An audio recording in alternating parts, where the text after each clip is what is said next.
Is that like double layered deep? Yeah. It's right down to the bottom. Heck yeah. That's a benefit of working at a brewery.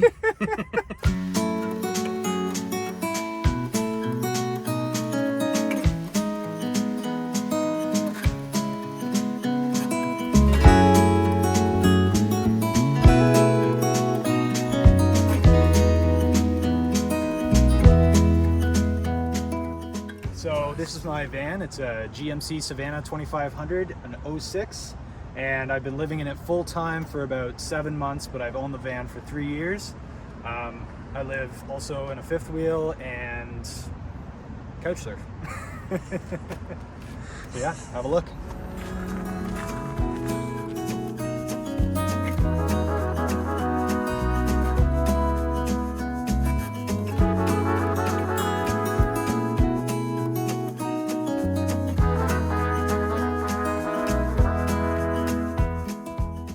So, I mean, just in terms of the doors, use as much of the room inside of the doors as I could to store random stuff that's just kind of bulky. Blankets, my bug net, hammocks, everything like that. Put this guy in and this one as well. Both ideas I stole from Chrome. But they're honestly a great use of space because I wasn't using it for anything else before. That is my bathroom. You go grand in that one. I dig it.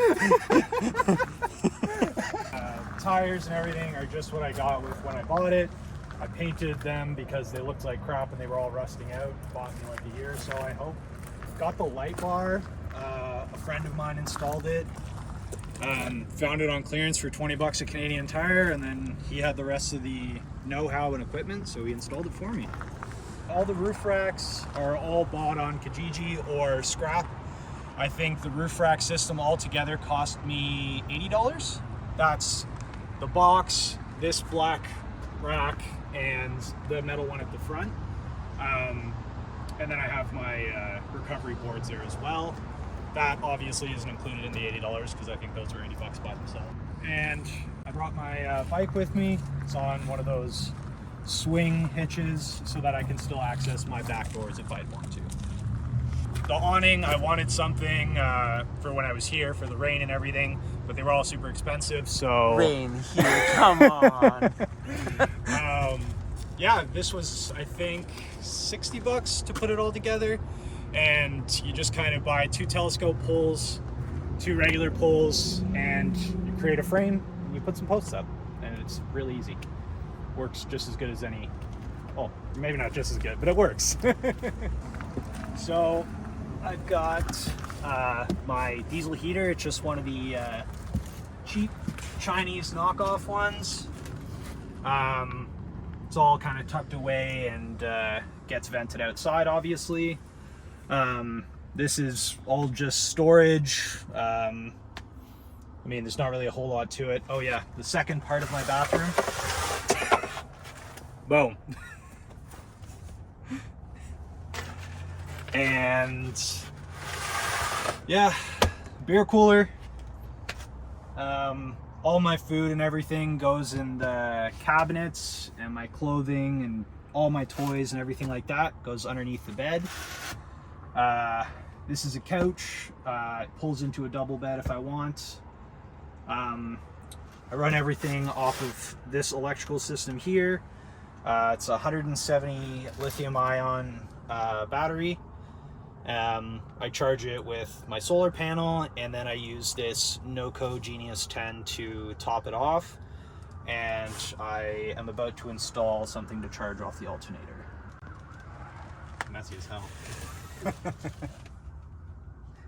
That's a big cupboard. That's seriously like a huge door. Look at this. He's like, here, have a look inside of. Well, hold on a second here. Yeah. And then clothes on this side. Then my gray water, all my cleaning supplies, rum and tequila, of course. Then some more dry goods on this side, my cooktop, pretty much everything I'd need to be able to grab quickly and make some food.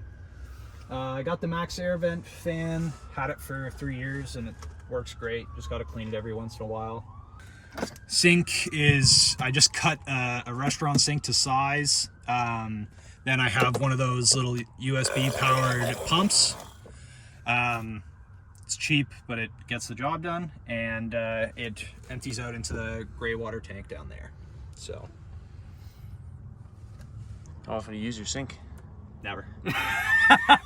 It's literally full of like, this is essentially my my cooler for my actual food, because all that cooler's full of beer. Yeah. I always wanted that question because I've never felt the need for one. So I've always asked him, like, well, how do you actually use it? I've used it to pour like pasta water, which you could essentially do just outside if you are like in a spot where it's That's what I usually do. Yeah. Oh yeah, so got a TV running off of 700 watt inverter. It's kind of the only thing that runs off of that. Everything else is 12 volt. So I can hook that up to my Nintendo Switch or my DVD player. And then I've got a killer collection of DVDs. Here. Nice. People are like, who buys DVDs anymore? Me. I buy DVDs still. It's like I live in a van, man. I don't have Wi-Fi. Pretty much just making things more functional as I go. Actually, I got to give a shout out to Dora the Explorer van, Michael. He did all of the siding in here. I was pretty much just like a helper hand. So if it wasn't for him, it wouldn't look as nice in here. And he did a lot of these cabinets. He actually just built my van. So yeah, shout out to them. And oh, shout out to my mom. She did all of the curtains for me. And on the back windows and everything like that. So just kind of hides the mess. So yeah. When I originally had the van set up, this is like my third build altogether. So I used to have a fixed bed, but since it's just me now, I find this is a lot better for like entertaining friends and stuff. Found these pillows randomly at a thrift store, and they work perfect to make a couch. So then I cut my mattress down to size. Again, my mom made these awesome covers for me, and I can pull it into a double bed if I want to, but when it's just me, I just move these down, pull out my sleeping bag, and go to bed. That's pretty much it. Turn off the lights, maybe put on the twinkly lights, and get a little Marvin Gaye going on, go to sleep. I was looking for a spot that wasn't too ugly to put the paper towel holder, and I found if you have cabinets, the inside of those work great. You just have to be mindful that you keep a slot open in the shelf for the paper towel to go into. It's a little hack, I guess, I found. Nothing crazy. I do love those blue shop towels, though. Those are the way to go. I bought the cheap ones. They last longer. This will maybe last me a week, and that'll last me like a month, one of those rolls. Yeah. Because I always found with the other ones that you end up pulling, and you just like, you pull it like, you use way more than you need. But with those shop towels, you just grab one and you're good. And it like sticks together well. Yeah. So it doesn't unravel as you're driving. So yeah, big fan of those. So I probably started this whole journey like maybe 3 years ago now. I was in university, and I was going for something I knew at the time that I wasn't going to pursue. So at the time, my partner and I decided to buy a van. She and I had bought a dog, and we thought it'd be a good life for him and for us. So it didn't look the way it looks now. I just kind of did a rough build. I had no idea, never really used power tools or anything like that before. And just kind of jumped into it as I needed stuff. I bought it on Facebook Marketplace, tried to make sure everything was recycled or donated, or my first build was all stuff I found on the side of the road and got from a demo project. Like a friend of mine was demolishing something. I took all the flooring out, and then another spot was getting rid of all their shelving units, so that's what I made my bed with. It doesn't have to be super expensive. I mean, the van is probably the most expensive part of the whole thing. All in, I mean, I don't really know anymore, but to get to where I'm at now, it was probably like $10,000. But when you compare that to what you would pay in rent over 3 years, it's really negligible. Yeah, decided to start the van life thing. So we went down south from Windsor, Ontario, drove all the way to the Keys, then drove across the states to California, spent a bunch of time in Arizona, then worked our way up to BC, where we found jobs, and then the craziness of COVID, that's when that hit. So we decided to head back to Ontario in case provincial borders closed. Then we ended up finding a job at a campground. So I've been doing that for 2 years, living in a fifth wheel and in the van. So I kind of live the van life, but I also just live nomadically. Just not tied down to any one place, and hate the concept of paying rent. One of the things that I will say in that Chrome says really well is about building out your van. And when you first do it, don't kit it out completely. Just live in it with as basic of a build as you can, because it took me 3 tries to get this where it is right now. And there's still a couple of little things that I'd change, but the overall look and functionality of the van is where I want it to be. Where before that wasn't the case. I didn't have somewhere comfortable to sit like this couch. I didn't have a TV that was important to me. I didn't have the swivel seat. I didn't have a real power system. It was very old and not very functional. But yeah, I think that would be like my biggest advice to anyone is that's thinking about getting into it, or is kind of held up on a concept of like, oh, how am I going to afford it? What am I going to do? Just do what you can afford. Find ways to make it affordable. Go to restores, go to Value Village, go to the scrap yards, surf Facebook Marketplace for, hey, we're getting rid of flooring, first come, first serve. And you can save a ton of money that way. And in terms of being worried about getting a job when you live in a van or anything like that, I mean, there are lots of options to do if you have, especially in the States, like unlimited data, you can work remotely. But I find those jobs, I could never hold one of those jobs just because you need to have reliable internet, and that's not something I have. So for the most part, if you want a job in a place that you're going, you can find it. I got my job within 30 seconds of walking into the place that I wanted to work. It's just about asking and being able to work hard.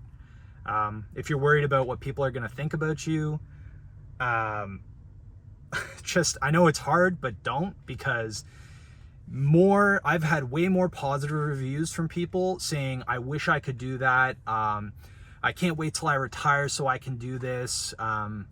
And all positive things. I've never had somebody be like, oh, you live that way, and then have like a negative connotation with it. That's not something I've run into too much. My friends are all super supportive. My family, even though they wanted a different life for me, kind of finish up the schooling, get a career with stability and a home, and kind of lock all of those things down. Although they didn't necessarily understand it, they're still my family. They still love me. I mean, perfect example, my mom is worried. By the way, Mom, if you're watching this, I sleep safe every night, and everybody's super kind. I don't go hungry. I don't go cold. I know those are things you worry about, so I'm good. But yeah, my mom is really supportive still, even though she doesn't quite love this lifestyle. She helped me build the covers for the bed and the curtains, and before I left to come to the island from Ontario, she helped me do a deep clean on the whole van and bought me groceries. And yeah, you don't have to please everyone with your decision to live in a van. So long as you're happy with it, that's really all that matters. And you get to do so much more living. Like, it's a really great experience. you get a ton more opportunities. You meet amazing people. The best parts of my van life so far has been the people I met. Made a bunch of really cool connections that have led to meeting up with people again in the future. They led to jobs for other people, for myself. I've got cool little like trinkets that people gave me, and then I've got stuff that I gave to other people. And I mean, you don't do it to get it back to you, but I think that there's just a great community out there of people that are willing to help each other out. And yeah, it's probably one of my favorite parts of the whole van life community. And yeah, I mean, biggest piece of advice is just do it. I know Nike's going to be upset about that copyright infringement, but just do it. Once you've gone into the van for a bit, live there, see what you want, then start putting more money into it. Or try your best to keep it on a budget, which is what I do, and I live comfortably. So anyways, I think that's pretty much all I got. Thanks for watching. So yeah, if you guys want to see more of the van or what I get up to, you can follow me on Instagram at Benny Camps. And I think that's pretty much it. Yeah.